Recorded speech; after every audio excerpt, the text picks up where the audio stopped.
Hindi raw lalahok si House Majority Leader Sandro Marcos sa anumang talakayan tungkol sa impeachment complaints laban sa kanyang amang si Pangulong Bongbong Marcos. Nasa House Committee on Justice na ang dalawang verified impeachment complaints laban sa Pangulo. May unang balita si Darlene Kai. To the Committee on Justice.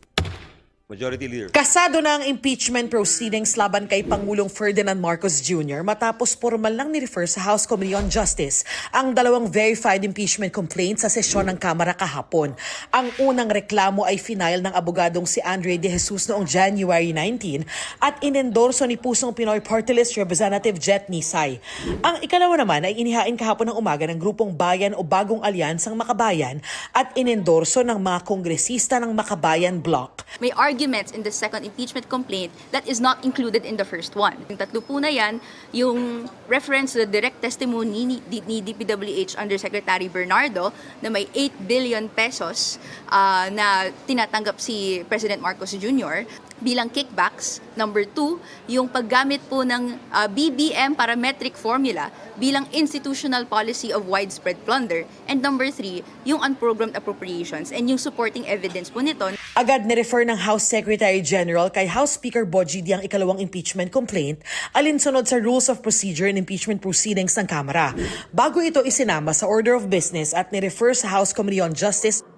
Maraming salamat po, Mr. Speaker. Ang sunod na proseso base sa rules ng Kamara ay ang pagtukoy ng Justice Committee kung ang reklamo ay sufficient in form at substance. Alinsunod sa konstitusyon, isa lang ang impeachment proceedings na pwedeng simulan sa parehong opisyal sa loob ng 1 taon. Matatanda ang nagtangka at nabigong maghain ng impeachment complaint ang ilang dating opisyal ng gobyerno noong nakaraang linggo dahil wala noon si Secretary General Garafil. Sinusubukan pa ng GMA Integrated News na kunin ang panig ni Garafil. Nauna nang sinabi ng Malacanang na handa ang Pangulo sa mga reklamo at malakas ang loob niyang wala siyang nilabag na anumang batas.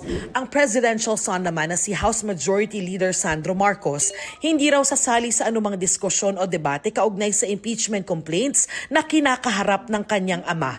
Ito ay para raw pangalagaan ang integridad ng Kamara.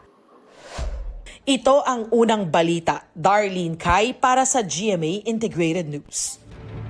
Igan, mauna ka sa mga balita, mag-subscribe na sa GMA Integrated News sa YouTube para sa iba't ibang ulat sa ating bansa.